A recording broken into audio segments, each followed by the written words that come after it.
भी वीडियो में देखा जो डीएसपी साहब थे वो शायद वही रील वाले डीएसपी साहब है ना।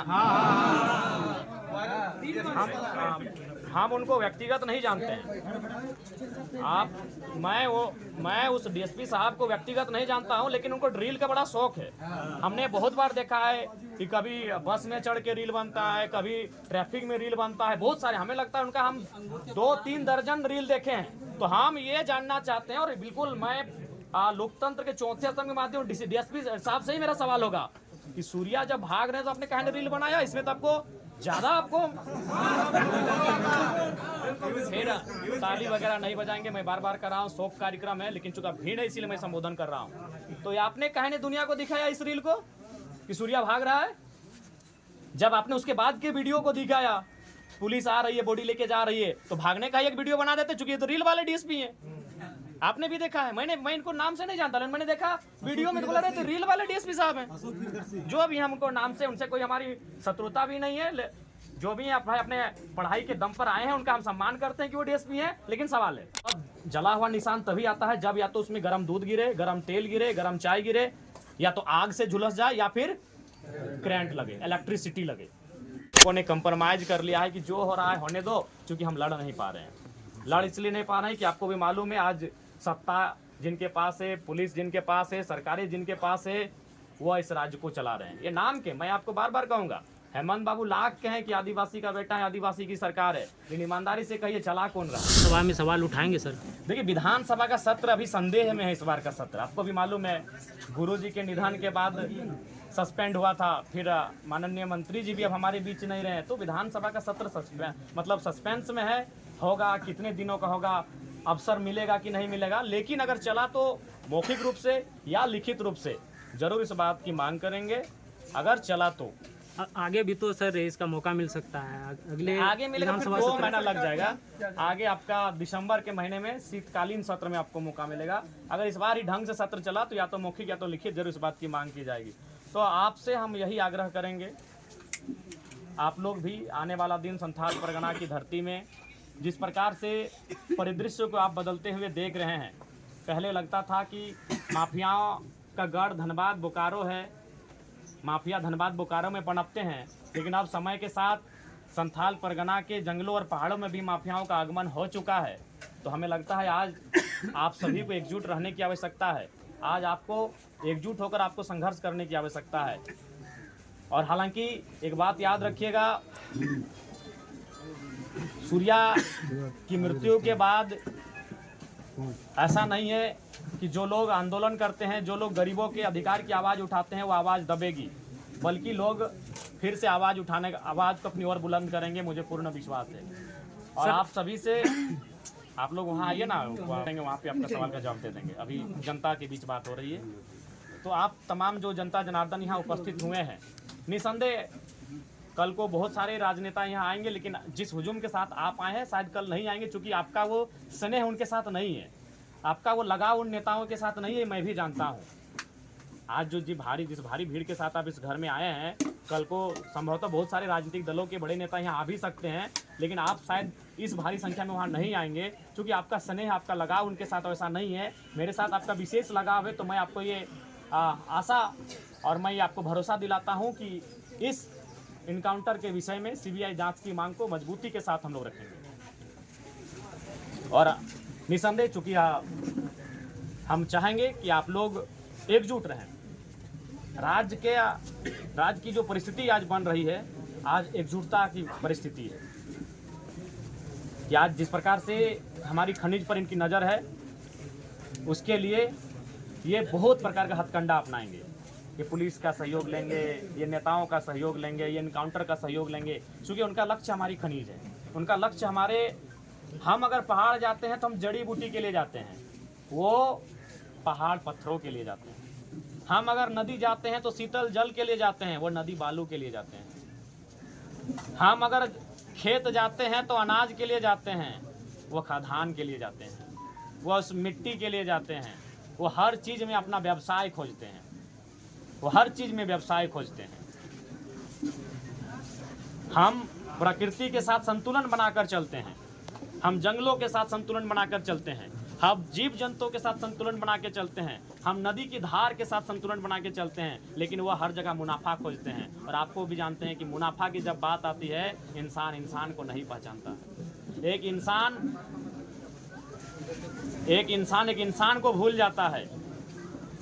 तो इसलिए उनकी नज़र हमारे खेतों में है, हमारे खदानों में है, हमारे पहाड़ों में है, हमारे जंगलों में है, जहाँ बेशकीमती लकड़ियाँ हैं, जहाँ पत्थर हैं, जहाँ कई प्रकार के मिनरल्स हैं।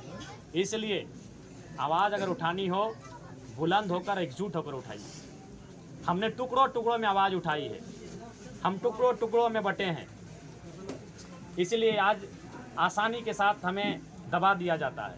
वो कहते हैं ना, अगर एक लकड़ी को दिया जाए तो आसानी से तोड़ दिया जाएगा, उससे अगर गठरी को दिया जाए तो कोई नहीं तोड़ पाएगा। तो हमने टुकड़ों टुकड़ों में आवाज़ उठाई है। इसलिए आज सूर्या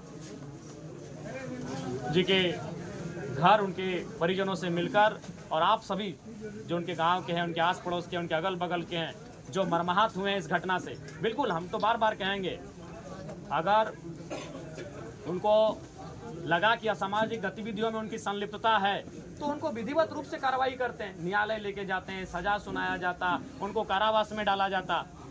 और अगर उनको अरेस्ट ही करना था तो वो चुनाव लड़े थे, आपको भी मालूम है।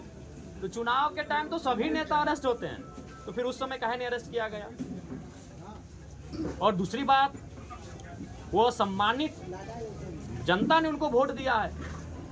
2 बार उनको 25-26 हज़ार के आसपास वोट मिला है, एक बार उनको 45,000 के आसपास वोट मिला है। हालांकि 60 प्लस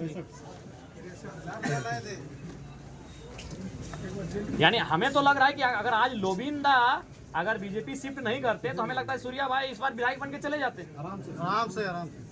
तो वो एक जनप्रतिनिधि हैं, और उसका अगर आप इनकाउंटर करेंगे तो भाई ये तो बड़ा सवाल क्यों नहीं करेगा। एक जनप्रतिनिधि थे, वो 4-5 बार चुनाव लड़ चुके थे, सम्मानित वोट ला चुके थे, 30,000, 40,000, 60,000 वोट लेकर आ रहे थे। तो इसलिए हर कोई सवाल करेगा, हर कोई सवाल करेगा। अगर वो असामाजिक गतिविधियों में संलिप्त थे तो फिर चुनाव लड़ने से प्रतिबंध आपने क्यों नहीं किया। जब वो चुनाव का नॉमिनेशन भरने जाते थे तो क्यों नहीं उनको आपने डिटेन किया, अरेस्ट किया। भाई आप उनको चुनाव भी लड़ने दे रहे हैं, वो सम्मानजनक वोट भी लेकर आ रहा है, और आप फिर उनका सरेंडर करने का दबाव बनाते हैं और आप जाके उसको गोपनीय तरीके से इनकाउंटर कर देते हैं।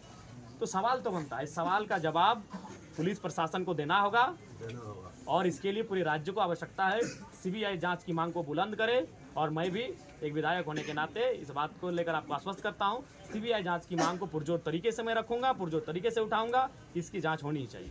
प्रशासन की नजरिया को किस तरह से देखते हैं सर आप? देखिए प्रशासन, मैं बार बार कहता हूँ, मैं प्रशासन जैसा मैंने अध्ययन किया, प्रशासन हेल्पलेस चीज़ है। मैं कभी प्रशासन पर तो मुझे तरस आता है कि काहे वो शपथ लेते हैं, काहे वो दम भरते हैं IAS IPS का। क्योंकि आज के टाइम में भी अगर युवाओं का अगर नौकरी की बात करें, क्रिकेट और हीरो लोग को हटा दे तो IAS IPS को आज भी वो मॉडल मानते हैं।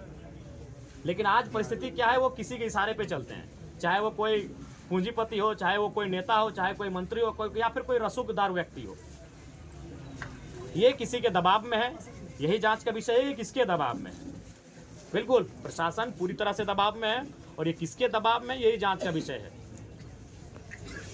क्योंकि आप इस प्रकार से एक आदिवासियत की आवाज़ को, शोषित वंचितों की आवाज़ को अगर धराशायी कर देंगे तो बहुत ही दुर्भाग्य का विषय है।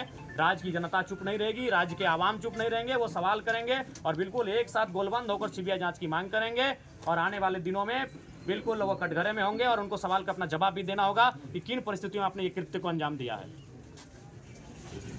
तो आप सभी से आग्रह है कि आप लोग भी एकजुटता के साथ रहें। देखिए अब तो लोबिन दादा का भी बयान हम सुन रहे थे भाई, वो भी कह रहे कि हमको डर लगता है कि हम भी कई बार अवैध पत्थर खदानों, माइंस इत्यादि पर आवाज़ उठाए हैं। तो सोच सकते हैं आज संथाल परगना की स्थिति क्या है। लोबिन हेम्ब्रम जैसा शख्स जो कई बार विधायक रहे, आधा दर्जन के आसपास, अगर वो शख्स भय महसूस कर रहा है तो आम नौजवान कैसा महसूस करेगा। तब तो आम व्यक्ति एक गांव किसान का जमीन, खेत खलिहान तो कोई ऐसे छीन के ले लेगा। एक ऐसा व्यक्ति जो गुरु जी के कालखंड से नेता बना है, और अगर वह व्यक्ति डर महसूस कर रहा है आज माफियाओं के आतंक में के साये में, तो सरकार को और पुलिस प्रशासन को बिल्कुल माफियाओं पर नकेल कसने की आवश्यकता है। आप माफियाओं से दोस्ती और जो लोग आवाज़ उठा रहे हैं उनकी आवाज़ को बुलंद करने के लिए गोली चलाएंगे, ये बिल्कुल गलत बात है, ये बिल्कुल गलत बात है। झारखंड में लग रहा है सर प्रशासन भी सुरक्षित नहीं है सर। साहेबगंज आप सुने थे कि रूपा तिर्की का थाना प्रभारी का ही। हाँ, बहुत दिन पहले एक मैटर आया था। नहीं, मैं तो बार इसलिए मैं बार कह रहा हूँ कि उनके परिवार से मैंने रोते बिखलते हुए अधिकारियों से भी, मतलब अभी भी उनकी वीडियो चल रही है सर, अधिकारियों से न्याय मांगा था। जब एक थाना प्रभारी को जो रूपा तिर्की का न्याय नहीं मिल पाया तो आम लोगों को क्या न्याय मिलेगा सर? बिल्कुल, ये तो बहुत ही हम ऐसे साये में जी रहे हैं। इस पर इस बार का विधानसभा में निसंदेह ये जो व्यवस्थाएं हैं, व्यवस्थाओं में जिस प्रकार से ढील और कोताही है, इसको लेकर आवाज़ मुखर होगी। मुझे लगता है बाकी विधायकों का, बाकी जनप्रतिनिधियों का सहयोग मिलेगा और आप सभी से आग्रह होगी कि आप लोग उनके रोती बिखरती रह गए, लेकिन उनको कहाँ न्याय मिल पाया सर? वैसे थाना प्रभारी की जो पुलिस की बिल्कुल वर्दी है, ऐसे दूसरे में को बिल्कुल जब वो सुरक्षित नहीं था, आम पब्लिक और अभी कैसे एक सुरक्षित आदिवासी रहेंगे? राज्य में एक आदिवासी बहन को न्याय नहीं मिल पाया, ये शर्म का बात है, बड़े ही शर्म की बात है। बिल्कुल, इसको हम लोग ऐसे शायद ये 2-3 साल पहले घटना है ना, ज़्यादा है, हम भी सुने थे किसी प्लेटफॉर्म में, इस चीज़ को हम भी सुने हैं चैनल के माध्यम से। तो उसी चैनल के माध्यम से सर 11 तारीख को पंकज मिश्रा, उसमें भी नाम लिया गया था, इसमें भी नाम लिया जा रहा है कि पंकज मिश्रा ऐसी घटना को किया गया। क्या प्रशासन पंकज मिश्रा का गुलाम है क्या? सरकार को सबसे पहला बात तो जनता को विश्वास दिलाई कि लोकतांत्रिक देश है, ये लोकतांत्रिक देश है। सरकार को जनता को विश्वास दिलाना चाहिए और बिल्कुल सीबीआई की जांच हो और दूध का दूध और पानी का पानी हो। कौन क्या है, किसका संलिप्तता है, किसने क्या किया, सारी चीज़ें जनता के बीच आनी चाहिए। और मैं बिल्कुल इस बात को लेकर मुखरता के साथ अपनी आवाज़ को रखूंगा। और साथ ही अभी हम लोग जैसा सुन रहे हैं कि यहाँ 200-300 बच्चे, शायद अनाथ बच्चे पढ़ते थे, तो मैं आप सभी से आग्रह करूंगा कि जो लोग सक्षम हैं, क्योंकि हम जान रहे हैं कि झारखंड में अभी सक्षम लोग कहाँ रहें, सक्षम जिससे होना होता है, कोयला पत्थर बालू तो यूपी बिहार के लोग, इधर बंगाल के लोग रास्ते से ले जा रहे हैं। झारखंड के लोग तो मैंने मजदूरी गैता बेलचा का काम कर रहे हैं, सक्षम तो बहुत कम लोग होंगे। झारखंड के लोग तो साइकिल चला के ले जाते हैं सर, जो पैदल तो जो लोग सक्षम हैं उनसे मेरा आग्रह होगा कि सूर्या जी ने जिस स्कूल को छोड़ा है, जहां 200-250 की संख्या में अनाथ बच्चे पढ़ते हैं, वो बंद न होने पाए। मैं भी अपनी क्षमता के अनुसार ये आपको आश्वस्त करता हूं कि मेरा भी उन बच्चों की पढ़ाई बंद ना हो, उससे मैं भी कंट्रीब्यूट करूंगा। जो फिर पुनः कहेंगे ताली वगैरह किसी भी कार्य के लिए नहीं बजाएंगे। मैं चूँकि मैंने भी अपने विधानसभा में 75% अपना सैलरी डोनेट करने का बात कहा है, तो अब हमारे पास भी उतना रहा नहीं, लेकिन उसके बावजूद भी मैं, ताकि बहुत सारे व्यवस्थाएं हैं, बहुत सारे सही लोग भी दुनिया में हैं, या फिर जहाँ तक भी होगा, मैं निसंदेह ये मेरा प्रयास रहेगा, या मैं आपको ये वचन देता हूँ कि इस विद्यालय में जो अनाथ बच्चे पढ़ रहे हैं उनकी पढ़ाई ना रुके, उसमें कुछ प्रतिशत मेरा भी योगदान होगा कि उनकी पढ़ाई ना रुके। मैं ये प्रयास करूँगा।